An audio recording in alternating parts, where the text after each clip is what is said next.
नमस्कार दोस्तों, मैं ओपी ढाका। स्वागत है आप सभी का एसएससी क्लासेस सीकर के इस यूट्यूब चैनल में। दोस्तों, अपन ने डिस्काउंट पॉइंट स्टार्ट किया था मैथ्स में और डिस्काउंट में मैंने 2 पार्ट कंप्लीट कर लिए हैं। पीछे वाले पार्ट में लास्ट टाइम अपन ने ये देखा था कि आपको अंकित मूल्य देकर क्रय मूल्य ज्ञात करना हो तो आप कैसे ज्ञात करते हैं। अब नेक्स्ट क्वेश्चन में आपको बताऊंगा जब आपको क्रय मूल्य देकर अंकित मूल्य पूछता है। ठीक है, तो आप सभी बच्चे क्वेश्चन पढ़ेंगे। दोस्तों, किसी वस्तु को 10% छूट के साथ बेचा जाता है तो दुकानदार को 10% का लाभ होता है।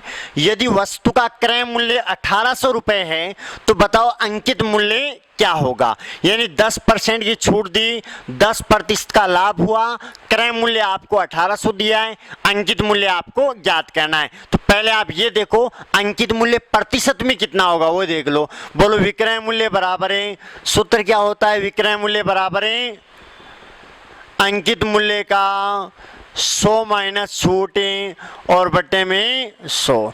विक्रय मूल्य बराबर अंकित मूल्य का 100 माइनस छूट अपॉन में 100। आपको अंकित मूल्य पहले देखना है प्रतिशत में। अंकित मूल्य आ गया, 10 की छूट दी, कितने में बेचा 90%। बताओ विक्रय मूल्य 10% का लाभ होगा, इसका मतलब क्रय मूल्य 100 है तो 100 की वस्तु को 110 में बेचेगा। दोस्तों, तो देखो यहाँ पर अंकित मूल्य कितना आ गया, इधर आ गया 10, 1100 बट्टा 9। ये किसका मान आ गया, अंकित मूल्य। अब देखो भाई, ये ए लिख दिया, के लिख दिया और वी लिख दिया। तीनों में से जो दिया वो लिख दो या जो ज्ञात करना है वो लिख दो। दोनों के आपस में क्या कर देना, तुलना कर देना। क्रय मूल्य 100 है तो अंकित मूल्य क्या आ गया 1100 बट्टा 9। विक्रय मूल्य कितना है 110। अब आपको क्वेश्चन में दिया है कि क्रय मूल्य कितना 1800 है, यानी 100 का मान 1800 है तो ये 1100 बट्टा 9 यानी अंकित मूल्य का मान ज्ञात करना है। क्रॉस मल्टीप्लाई कर दिया दोस्तों, 2 शून्य से 2 शून्य कैंसिल। ए बराबर क्या हो जाएगा आपका 1100 बट्टा 9 का बताओ किसके साथ गुणा, 18 के साथ। काटा पीटी करेंगे, बोलो कितना आया 2200। बताओ अंकित मूल्य कितना आ गया दोस्तों, 2200 रुपए अंकित मूल्य आ गया। अतः जब आपको क्रय मूल्य देकर अंकित मूल्य पूछता है वो टाइप भी करवा दिया आपको, अंकित मूल्य देकर क्रय मूल्य पूछता वो पीछे वाली कक्षा में अपना हो गया था दोस्तों। ठीक है, अब आगे अपन चर्चा करने वाले हैं नेक्स्ट क्वेश्चन के बारे में। अगला क्वेश्चन आप सभी बच्चे पढ़ेंगे भाई। अगला क्वेश्चन है 4000 रुपए के एक रेडियो के मूल्य में 15% व 10% की कसौटी की जाए तो उसका अब मूल्य क्या होगा। यानी पहले आपको मूल्य दिया था 4000, पहले उन पर 15% का बट्टा दिया, फिर उस पर 10% का बट्टा दिया और अब का मूल्य आपको पूछा गया है। ठीक है, यानी पहले यानी आपको प्रारंभिक मूल्य यानी कहने का मतलब है आपको अंकित मूल्य दिया था। प्रतिशत में मैंने एक बात बताई थी आपको, ये भी सूत्र लग सकता है अंतिम मूल्य बराबर प्रारंभिक मूल्य इंटू 1 प्लस माइनस 10 बटा 100 के पावर ठीक है। और वो भी लग सकता है भाई कि विक्रय मूल्य बराबर अंकित मूल्य का 100 माइनस छूट बटे में 100। कैसे ही कर लो, आप कोई दिक्कत नहीं है। यानी विक्रय मूल्य बराबर है अंकित मूल्य का 100 माइनस छूट बटे में 100। आपको जितने क्रमिक बट्टा दे रहा है क्वेश्चन में वो आप पुटअप करते जाओ सूत्र में। ठीक है, अब आप देखो प्रारंभिक यानी अंकित मूल्य दिया है क्वेश्चन में 4000 था रेडियो का प्रारंभिक मूल्य। पहले कितने परसेंट की कसौटी की, यानी छूट दी 15% की, मतलब बेचा कितने में 85%। फिर 10 की दी, बेचा कितने में 90%। काटा पीटी कर देंगे दोस्तों, कितना आएगा आपका 9 पंजो 45, 9 एंटी 72, 72 और 4 कितना 76 का मल्टीप्लाई कर दूंगा 4 के साथ। 5 चौक 20, 6 चौक 24, 25, 26 आ गया, 7 चौक 28, 2 30 आ गया। दोस्तों उसका अब मूल्य क्या होगा 3060। यानी विक्रय मूल्य पूछा है यानी अंकित मूल्य पूछा है आपसे, नहीं सॉरी यानी विक्रय मूल्य पूछा है, यानी अंतिम मूल्य पूछा आपसे, कितना 3060 रुपए। यहां पर ये अंतिम मूल्य है और यहां पर ये विक्रय मूल्य है। क्वेश्चन में ये दिया कि अब उसका मूल्य क्या होगा, यानी ये कसौटी करने के बाद अब उसका मूल्य कितना होगा दोस्तों, 3060 रुपए होगा। ठीक है ना। नेक्स्ट क्वेश्चन पढ़ेंगे आप सभी बच्चे। अगला क्वेश्चन है, कोई दुकानदार एक घड़ी पर 25% व 20% की क्रमिक छूट देकर 480 रुपए में बेचता है, तो उसका अंकित मूल्य क्या होगा। यानी विक्रय मूल्य दिया और क्या पूछा है, अंकित मूल्य पूछा है और क्रमिक छूट दे दी। दोस्तों 1 2 से 2 छूट दो, कितनी दे दो क्वेश्चन में, आप सूत्र के हिसाब से चलते जाएंगे कि विक्रय मूल्य बराबर अंकित मूल्य का 100 माइनस छूट बटे में 100 हो जाएगा। ठीक है ना। यानी क्वेश्चन में आपको विक्रय मूल्य दिया, अंकित मूल्य ज्ञात करना है। विक्रय मूल्य बराबर है अंकित मूल्य का 100 माइनस छूट बटे में 100। सूत्र रटने की जरूरत नहीं है दोस्तों, आप समझेंगे तो ही थ्योरम यही आएगी। ठीक है ना। अब अंकित मूल्य आपको ज्ञात करना है। बताओ पहले छूट कितने की दी, 25% की दी, बेचा कितने में, 75%। दूसरी बात छूट कितने की दी, 20%, बेचा कितने में, 100 माइनस 20 80%, बराबर विक्रय मूल्य कितना आ गया दोस्तों, 480 रुपए आ गया। ठीक है।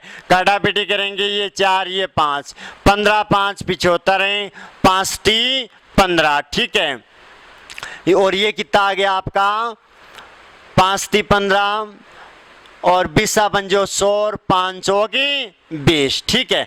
3 से काट दिया, 16 3 48 160। बोलो ए बराबर कितना है, 16 पंजो 80, यानी 800 रुपए दोस्तों क्या आ गया आपका, अंकित मूल्य आ गया। और आपको क्या पूछा गया क्वेश्चन में कि अंकित मूल्य क्या होगा, विक्रय मूल्य दे दिया, 2 क्रमिक बट्टे दे दिए और अंकित मूल्य ज्ञात करना है। तो दोस्तों आंसर कितना आ गया आपका, 800 रुपए आ गया। क्लियर है ना।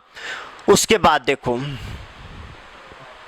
नेक्स्ट क्वेश्चन है, उसका टाइप तो मैंने आपको बता दिया, लेकिन मिक्स क्वेश्चन है जिसमें 2 क्रमिक बट्टे दे रहे हैं और दोनों के समतुल्य बट्टा का अंतर आपसे पूछा गया। दोस्तों क्वेश्चन पढ़ेंगे अगला आप सभी बच्चे।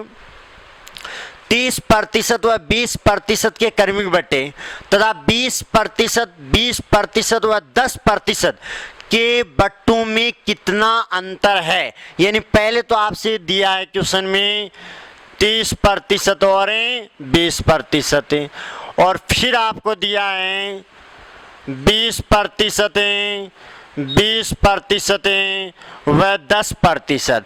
इन दोनों के समतुल्य बट्टा का अंतर आपको ज्ञात करना है। दोस्तों समतुल्य बट्टा में मैंने आपको सूत्र भी बताया था और तरीका भी बताया था। जो आज नए बच्चे जुड़े हैं वो पीछे वाले डिस्काउंट के 2 पार्ट मैंने करवा दिए, वो देख लेना, पूरा क्लियर हो जाएगा। ठीक है। तो मैं सीधा तरीके से बता रहा हूँ, सूत्र से नहीं बता रहा हूँ। इनका समतुल्य बट्टा क्या हो जाएगा दोस्तों, अगर अंकित मूल्य 100 है, 30% की छूट दी, पहली बार कितने में बेचा दोस्तों, 70% में, फिर उस पर 20% की छूट दी, तो विक्रय मूल्य आएगा 70 का 80% दोस्तों।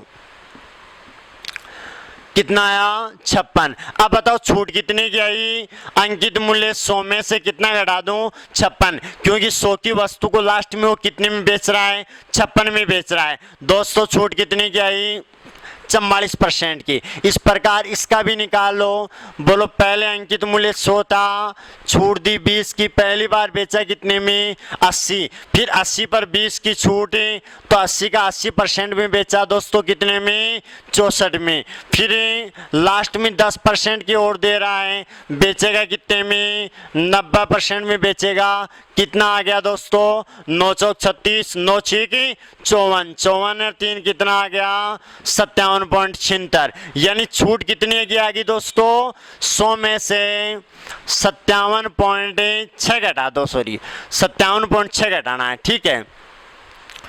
तो बोलो कितना आएगा, 42.4% का समतुल्य बट्टा आ गया। तो बताओ इसका अगर आपको क्वेश्चन पूछे 20%, 20% व 10% का समतुल्य बट्टा क्या होगा, तो 42.4%। यानी अंकित मूल्य ले लिया, पहला विक्रय मूल्य, फिर छूट दे दी, फिर लास्ट में 10% की और दी, 90% निकाल दिया। क्लियर है ना। इस प्रकार विक्रय मूल्य है 57.6 आ गया, यानी आपको छूट निकालनी है तो अंकित मूल्य में से विक्रय मूल्य को घटा दिया, छूट आ गई। इस प्रकार इधर कर दिया तो बताओ ये समतुल्य बट्टा ये समतुल्य बट्टा, दोनों का अंतर आपसे पूछा गया दोस्तों, कितना आएगा 44 में से 42.4 घटा दो, सॉरी कितना 42.4, बताओ कितना आया 1.6% का क्या आएगा दोस्तों, अंतर आएगा। बट्टू का अंतर कितना आएगा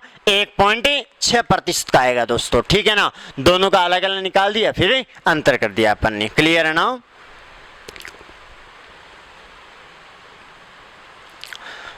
अगला क्वेश्चन देखेंगे आप सभी बच्चे भाई, अगला क्वेश्चन पढ़ो भाई। अगला क्वेश्चन ये, किसी वस्तु का अंकित मूल्य क्रय मूल्य से 20% बढ़ाकर लिखा गया है, उसे कितने प्रतिशत छूट के साथ बेचा जाए ताकि उसे 8% का क्या हो, लाभ हो। अब दोस्तों ये बताओ कितना बढ़ाकर अंकित करता है 20%। यदि क्रय मूल्य 100 है तो अंकित मूल्य दोस्तों कितना आ जाएगा 120 आ जाएगा। अब आपको ये बोल रहा है क्वेश्चन में उसे कितने प्रतिशत की छूट दे ताकि उसे 8% का लाभ हो। 8% लाभ होने का मतलब है यदि क्रय मूल्य 100 है तो वस्तु को बेचेगा कितने में, 108 में बेचेगा दोस्तों, ठीक है।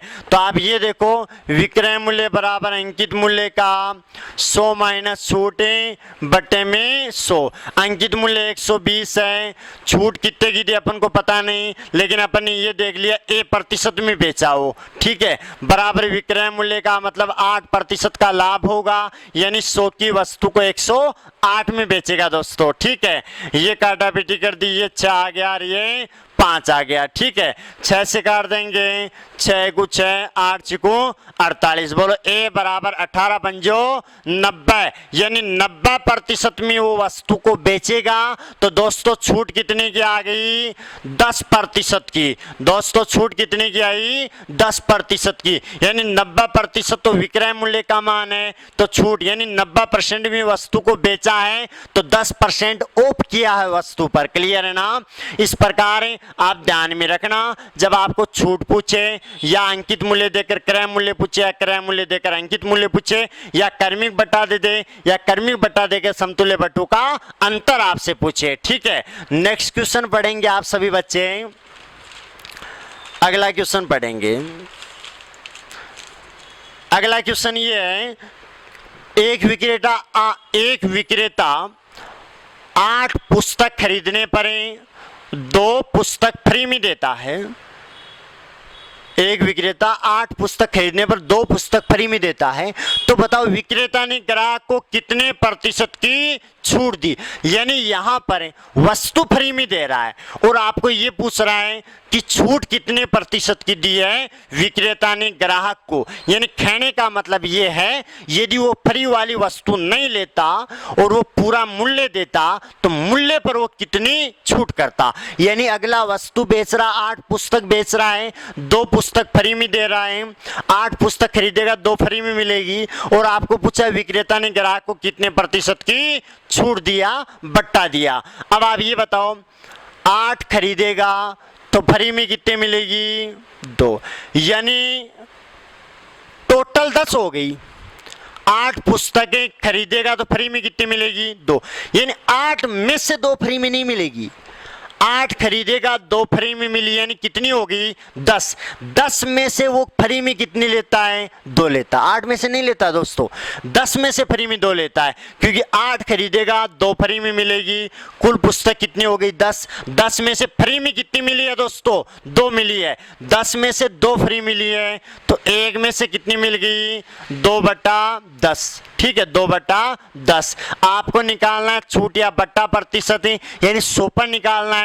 तो दोस्तों 100 में से कितनी मिली है तो इंटू में 100, और आंसर कितना आ गया दोस्तों 20%। यदि वो ग्राहक दुकानदार से ये कहता है कि मैं 8 वस्तु लूंगा लेकिन 2 वस्तु फ्री में नहीं लूंगा, आप मेरे को मूल्य पर छूट दे दो, यानी इनका जितना पेमेंट बनता है उन पर ही छूट दे दो। तो दुकानदार ग्राहक से ये कहेगा कि भाई चाहे तो 8 वस्तु खरीदते हो तो आप 2 फ्री में ले लो, अगर फ्री में नहीं लेना चाहते हो आप तो मैं आपका जो मूल्य है उस पर मैं 20% की क्या कर दूंगा दोस्तों, छूट कर दूंगा। ठीक है, इस प्रकार मैं उम्मीद करता हूं आपकी कक्षा समझ में आई होगी। ठीक है, तो आप चैनल को शेयर और सब्सक्राइब करना मत भूलना दोस्तों, बेल आइकन जरूर दबाना ताकि अगली क्लास का नोटिफिकेशन आपके पास पहुंच जाए।